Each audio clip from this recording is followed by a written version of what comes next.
This story is called My Wife Cheated on Me for 6 years, Divorced Her and Cleaned Her Out. I guess you could call me your typical suburban guy. Got a great job at a tech firm downtown, a comfortable house in the burbs, a trusty Labrador who thinks he's still a puppy at 7. And until about 6 months ago, a wife who I thought was the love of my life. 23 years together, 20 of them in marital bliss. Well, that's what I thought. Anyway, Helen and I met in college. She was a political science major with dreams of reforming the education system, and I was a computer science nerd with my head in the cloud.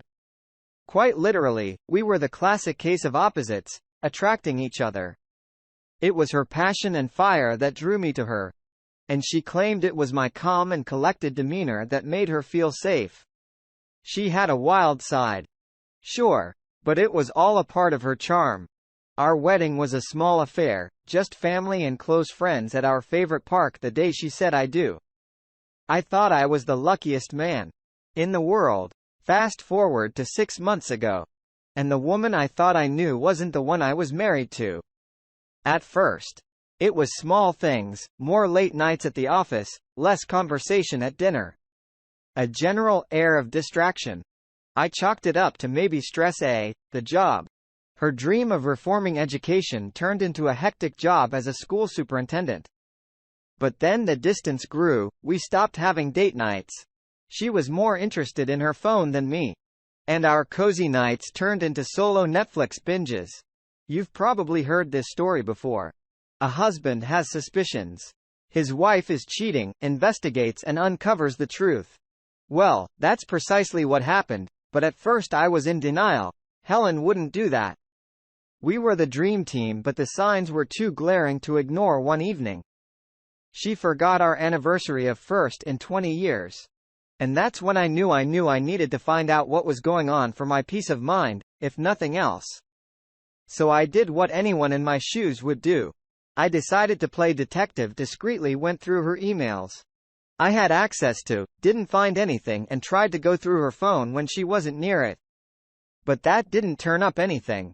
After all, the love of my life was drifting away, and I needed to know why, as much as it pained me to think of my Helen being unfaithful. The horrible feeling in my gut told me that her behavior was more than just work-related stress. It was a dreary Wednesday morning when I finally decided to hire a private investigator. Not my proudest moment, but I had to know if Helen was cheating. I deserved to know the truth.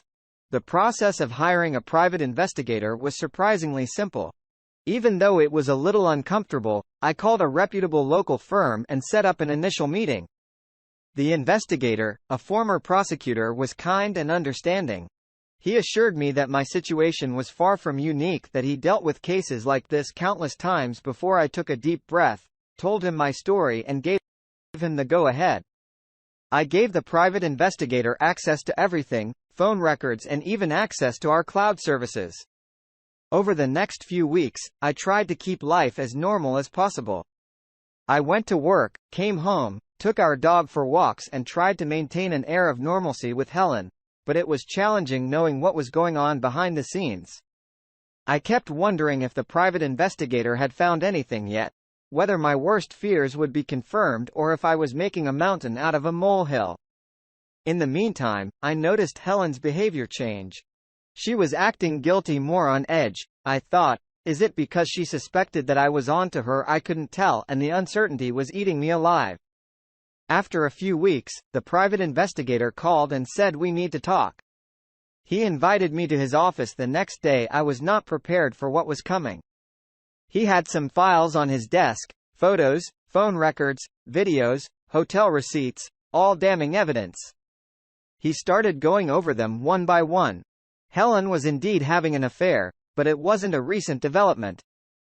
The investigator told me that she'd been seeing this man, a colleague from her office, for almost 6 years. My mind was spinning. 6 years. That was almost a third of our marriage. The man she was seeing was single, a few years younger than us, and seemed to share her passion for education reform. The evidence was all there, but I couldn't comprehend it. I remember asking the investigator if he was sure. He nodded. "I'm sorry," he said. "I know it's tough." I left his office in a daze. 6 years. The world outside seemed to move in slow motion. My mind was racing with questions. How did I not notice for so long? How did she manage to keep this hidden? Was our entire marriage alive? As I drove home, the reality of the situation began to sink in. When I got home, Helen was already there. She was sitting in our living room, engrossed in her phone.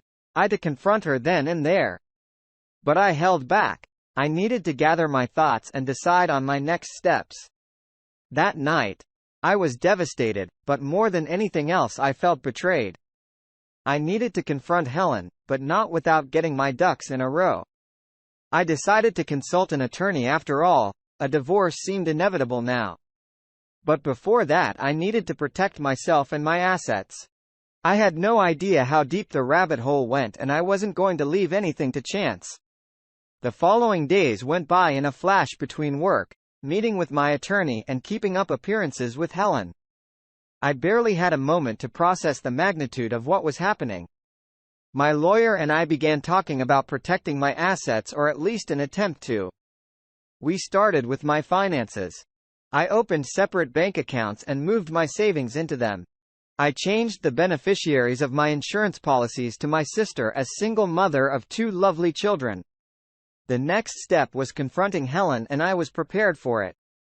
My lawyer advised me to keep my cool and not disclose that I knew about her affair. One day after dinner, I asked Helen to sit down. I looked at her and said, "Helen, I think we need to talk about our relationship." She seemed surprised. "What about it?" she asked. "I think we're drifting apart." I began carefully choosing my words. "It's like we're not connected anymore. You're always lost in your thoughts. Always somewhere else." Helen didn't say anything, just stared at me blankly.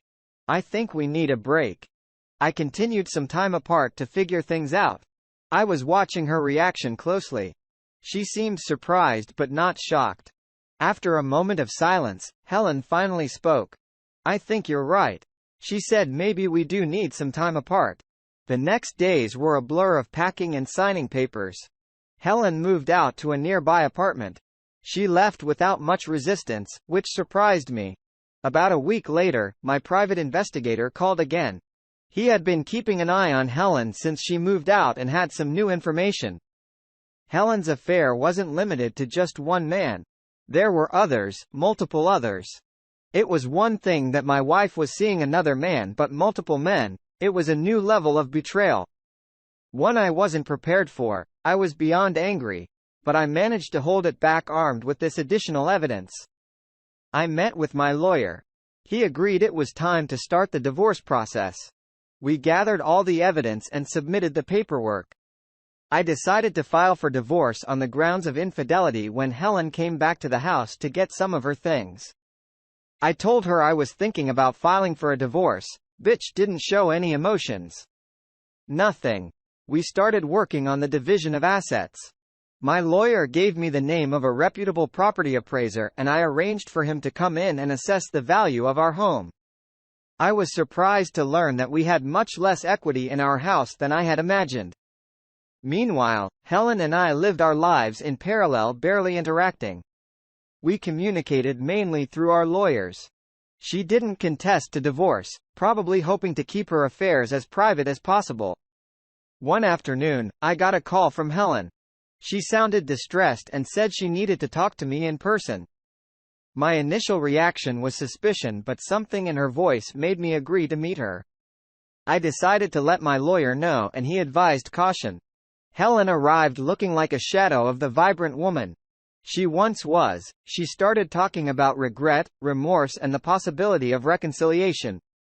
Her words seemed sincere, but I couldn't bring myself to trust her anymore.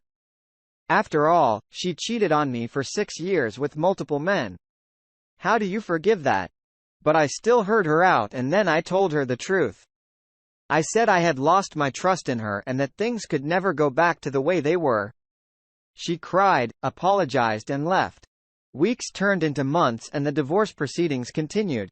Helen and I by this time were strangers, communicating only through lawyers and court documents. At some point, I noticed that she stopped wearing her wedding ring. It signified the finality of our situation. Our marriage was truly over. Finally, the day of the divorce hearing arrived. The hearing was straightforward and the judge was fair. The evidence presented by my attorney made a strong case for my innocence and Helen's deceit. The judge granted the divorce, but Helen had to pay alimony for 10 years in the amount of $4,700 per month. Helen was also a trust fund baby and her father was very wealthy. He owned a whole lot of residential property and commercial property. I also got to keep the house and I also got 30% of her retirement. After the hearing, Helen approached me with tears in her eyes. She said she was sorry, that she never meant to hurt me. I didn't know what to say. I just nodded, wished her well and walked away. It was over. Our 23-year marriage had legally and officially ended after the divorce. My life took on a new rhythm.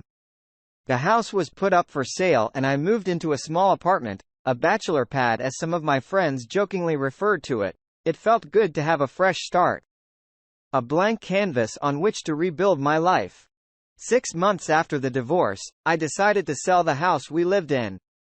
It took about 4 additional months to sell. Wasn't much equity in it. Less than $20,000 with the money from the sale of the house. I decided to use it as a down payment for another home that I purchased. Some of my family members and friends asked me why I didn't get some type of revenge.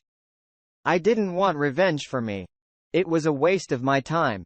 I am getting $4,700 per month in alimony for 10 years, which equals $564,000. I am also getting 30% of her retirement. I am okay with that. She is paying me over $500,000 plus for not keeping her legs closed. I don't need revenge. I wasn't going to let revenge direct my energy into the wrong place. I think I will do just fine, but I will tell you one thing, I will not get into another long-term relationship anytime soon.